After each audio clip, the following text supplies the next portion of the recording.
नमस्कार दोस्तों, मैं प्रणवदीप हमारे YouTube channel SLP education hub में आप सभी का स्वागत करता हूं। देखिए, लॉजिकल वेन डायग्राम से रिगार्डिंग हमने एक सेशन अपलोड कर दिया है और काफ़ी अच्छा रिस्पांस मिला आप सभी का, उसके लिए धन्यवाद। इसी तरह से आप हमें प्यार देते रहें। आज हम लॉजिकल वेन डायग्राम का दूसरा सेशन शूट कर रहे हैं। पहले सेशन में हमने जितने भी बेसिक्स कॉन्सेप्ट थे वो सारे क्लियर कर लिए हैं। आज हम लॉजिकल वेन डायग्राम पर बेस्ड 10 बढ़िया सवाल डील करने वाले हैं। बहुत अच्छे सवाल है, आप 10 क्वेश्चन अच्छी तरह से समझ लीजिए, बहुत बढ़िया तरीके से क्लियर हो जाएगा कॉन्सेप्ट। और उसके बावजूद भी अगर आपके कोई डाउट हो जाए और कोई क्वेश्चन ऐसे हो जो आपके समझ में नहीं आ रहे हैं, वो क्वेश्चन आप मुझे कमेंट बॉक्स में प्रेफर कर दीजिए, मैं इंस्टेंटली आपको उसका रिप्लाई प्रोवाइड करवा दूंगा। चलिए लेते हैं क्वेश्चंस। 10 बढ़िया सवाल है अपने पास लॉजिकल वेन डायग्राम से रिगार्डिंग।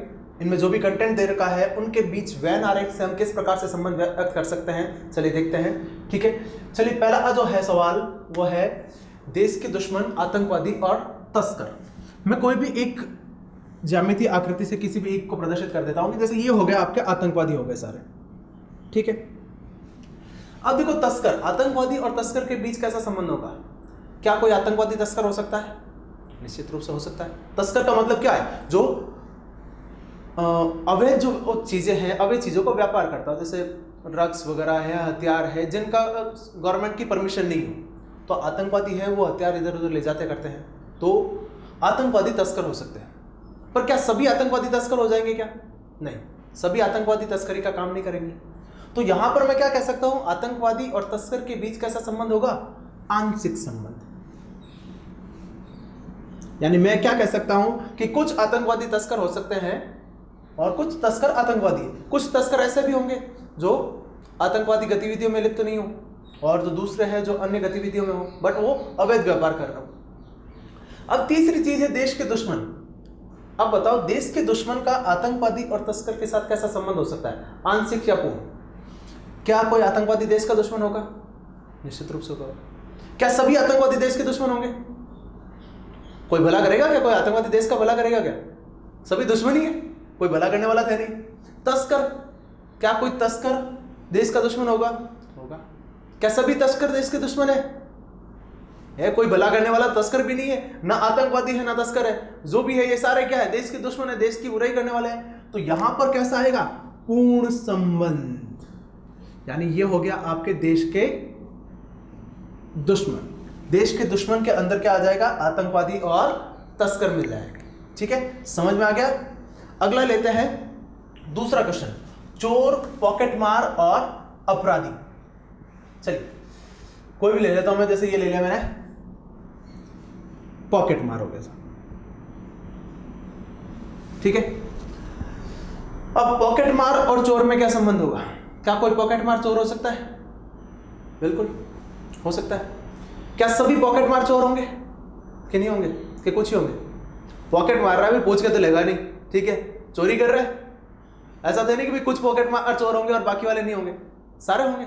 पॉकेट मार रहा है मतलब क्या कर रहा है? चोरी कर रहा है। यानी जितने भी पॉकेट मार है वो सारे क्या होंगे?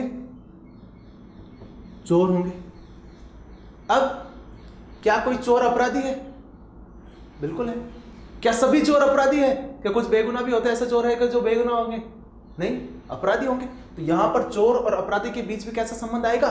पूर्ण संबंध आएगा। ठीक है, तो ये रहेगा दूसरे क्वेश्चन का वेन डायग्राम।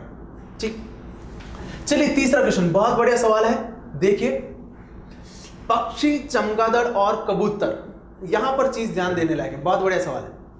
पक्षी, ये हो गया सब अपने पक्षी।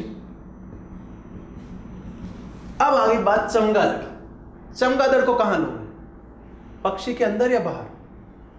चलिए चमगादड़ को मैं छोड़ देता हूं। कबूतर, कबूतर क्या है? पक्षी है। ये हो गया यहां पे कबूतर।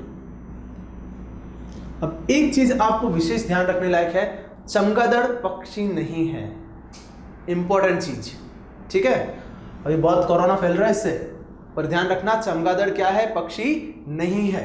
चमगादड़ किस में आएगा? स्तनधारी में। यहां पर बहुत बढ़िया सवाल बनता है, ध्यान रखना। चमगादड़ जो है वो किस में आएगा? आपके स्तनधारी में। कुछ एक एक्सेप्शन है, अपवाद है। साइंस जब हम पढ़ेंगे, जनरल साइंस के जब आपको वीडियो प्रोवाइड कराऊंगा तब क्लासिफिकेशन प्रोवाइड कराऊंगा मैं आपको, यहाँ पर कुछ विशेष अपवाद है, ध्यान रखना। जो देखो जीवों को क्या है ना, अलग अलग वर्गों में बांटा गया है। मैं बता देता हूँ आपको जो बेसिक जो वर्ग है, कौन कौन से वर्ग है। सबसे पहला वर्ग है मछली वर्ग, ठीक है। उसके बाद अपन ले तो क्या आता है, उभयचर वर्ग। मछली क्या हो गया, समुद्र में रहने वाली। उभयचर जो जल और थल पे दोनों रहने वाले। फिर आते हैं सरीसृप। सरीसृप में क्या हो गया, रेंगने वाले जंतु। फिर आगे आपके पक्षी, और लास्ट में पांचवा आ गया आपका स्तनधारी। ये 5 वर्ग हैं मुख्य रूप से, ठीक है। इनका ध्यान रखना है। जनरली क्या करते हैं, चमगादड़ को किस में मान लेते हैं अपन, पक्षी में मान लेते हैं, जबकि पक्षी नहीं होके चमगादड़ क्या है, स्तनधारी, ठीक है। स्तनधारी की क्या विशेषता होती है, बाह्य कर्ण की उपस्थिति होना, बच्चे उत्पन्न करना, फेफड़ों से सांस लेना, ठीक है। चमगादड़ के देखना, चमगादड़ के बाह्य कर्ण उपस्थित रहते हैं, ठीक है। तो चमगादड़ को पक्षी के अंदर नहीं लेकर क्या लिया जाएगा, सरीसृप में, सॉरी स्तनधारी में। तो यहाँ पे क्या हो गया, कबूतर जो है वो पक्षी के अंदर आ जाएगा, और चमगादड़ के लिए अपन क्या करेंगे, एक अलग से व्रत प्रदर्शित करेंगे, ठीक है। ये ध्यान रखना। कुछ एक्सेप्शन है, अपवाद है, वो भी मैं आपको बता देता हूं, जो आपको विशेष तौर से याद रखने हैं ये इनके सवालों में। एक तो जैसे देखो चमगादड़, चमगादड़ पक्षी नहीं होके क्या होगा, स्तनधारी होगा, ठीक है। व्हेल मछली, व्हेल होती है ब्लू व्हेल, सबसे बड़ा स्तनधारी, बड़ा है सबसे बड़ा स्तनधारी, उसको भी क्या करेंगे, मछली वर्ग में नहीं लेंगे। ब्लू व्हेल जो है वो मछली नहीं होगी। डॉल्फिन, डॉल्फिन भी जो है वो क्या होगा, मछली नहीं होगी, क्या होगी, स्तनधारी है। शार्क, शार्क भी क्या है, स्तनधारी है। ये एक्सेप्शन है, ध्यान रखना। यही सब किसके उदाहरण है, स्तनधारी में। स्तनधारी में क्या आएंगे, सारे जो मनुष्य है, घोड़े, गधे, गाय, सब स्तनधारी है, जिनमें स्तनों का विकास है, बच्चे उत्पन्न करते हैं, बाह्य कर्ण की उपस्थिति रहती है, फेफड़ों से सांस लेते हैं, ठीक है। और ये अपवाद है, ठीक है। एक अपवाद और देखना, अभी आगे वाले सवाल में आएगा, दरियाई घोड़ा। यहां पे लोग कंफ्यूज हो जाते हैं घोड़ा देख के। दरियाई घोड़ा है, ये क्या होगा, ये एक मछली है, ठीक है, स्तनधारी नहीं होगा। ये एक विशेष बढ़िया सवाल है, इसका विशेष ध्यान रखेंगे। चलिए अगला सवाल लेते हैं। अगला सवाल क्या कहता है, घोड़ा, दरियाई घोड़ा और स्तनधारी। यहां पर भी देखो घोड़ा, ठीक है। फिर दरियाई घोड़ा, घोड़ा और दरियाई घोड़ा दोनों अलग अलग होंगे, बिल्कुल। दरियाई घोड़ा क्या होगा, एक अलग जीव है। और फिर स्तनधारी, स्तनधारी किसमें आएगा, यहां पर, यानी जो घोड़ा है वो स्तनधारी के अंतर्गत आएगा, जबकि दरियाई घोड़ा क्या होगा, अलग से होगा। ये किसके अंतर्गत आएगा, मछली वर्ग के अंतर्गत आएगा। Is that clear. नीली आंखों वाले व्यक्ति, स्त्रियां और प्रोफेसर, ये हो गया हमारे पास एक व्रत नीली आंखों वाले व्यक्तियों के लिए। नीली आंखों वाले व्यक्ति हो गए सर। अब स्त्रियां, क्या नीली आंखों वाले व्यक्तियों में से कोई स्त्रियां हो सकती है क्या, बिल्कुल कुछ हो सकती है। क्या स्त्रियों में से कोई ऐसी होगी जो नीली आंखों वाली है, बिल्कुल हो सकती है। तो यहां पर मैं क्या कह सकता हूं, इन दोनों के बीच कैसा संबंध हो जाएगा, आंशिक संबंध हो जाएगा, ठीक है। स्त्रियों और नीली आंखों वाले व्यक्तियों के बीच कैसा संबंध हो जाएगा, आंशिक संबंध। अब बात करें अगर प्रोफेसर की, तो स्त्रियां और प्रोफेसर में कैसा संबंध होगा, आंशिक संबंध। कुछ स्त्रियां क्या है, प्रोफेसर हो सकती है। क्या कोई प्रोफेसर नीली आंखों वाला हो सकता है, बिल्कुल हो सकता है। यहां पर भी नीली आंखों वाले व्यक्ति और प्रोफेसर के बीच भी क्या होगा, आंशिक संबंध हो सकता है। क्या कोई नीली आंखों वाली स्त्री प्रोफेसर हो सकती है, बिल्कुल। यहां पर यानी तीनों में कैसा रहेगा, आंशिक संबंध। तो यहां पर इस तरह का वेन आरेख हमारे पास बनेगा। Is that clear, simple. चलिए अगला लेते हैं, नंबर 6, वकील, पुरुष और डॉक्टर। ये हो गया आपका व्रत वकील के लिए। पुरुष, वकील और पुरुष में कैसा संबंध रहेगा, आंशिक, यानी कुछ वकील क्या होंगे, पुरुष होंगे, कुछ महिला भी हो सकती है।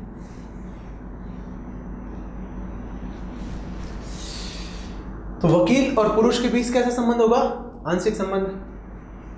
पुरुष और डॉक्टर के बीच वहां भी आंशिक संबंध। क्या वकील और डॉक्टर के बीच कोई संबंध होगा क्या? नहीं, जो वकील है वो डॉक्टर नहीं होगा, कि दोनों बिल्कुल अलग अलग डिग्रियां है, तो वहां पर क्या होगा, बिल्कुल अलगाव रहेगा। परंतु पुरुष और डॉक्टर के बीच क्या रहेगा, आंशिक संबंध बन जाएगा।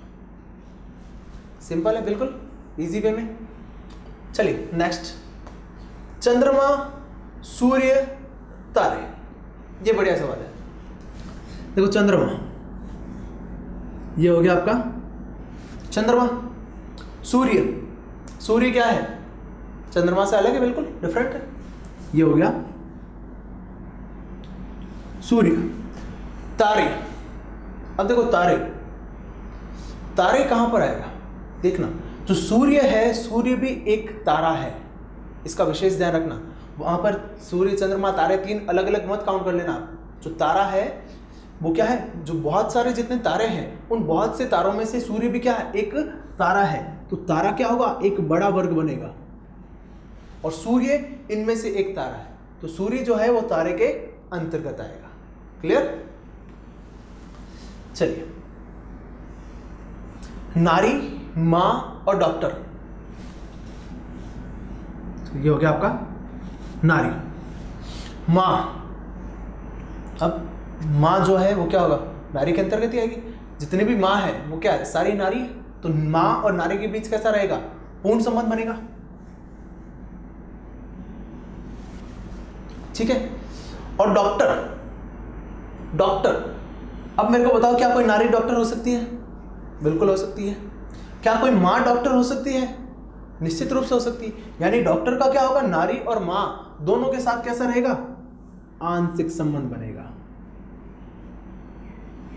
ठीक है, इसका विशेष ध्यान रखना। ये एक थोड़ा सा अलग आएगा, जो ये एक ऐसा डायग्राम है जो हमारे पास बेसिक में नहीं हमने पढ़ा था। ठीक है, तो ये थोड़ा सा डिफरेंट था, इसलिए मैंने इस टाइप के क्वेश्चन को यहां पर पिक कर लिया है। चलिए नेक्स्ट, विज्ञान, गणित और जैविकी। तो ये हो गया बड़ा भाग विज्ञान का।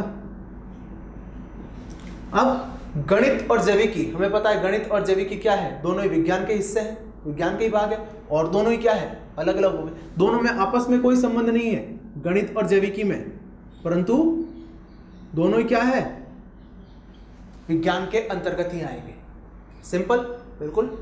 चलिए अगला सवाल लेते हैं। अगला बढ़िया है, सरीसृप, डायनासोर और हाथी।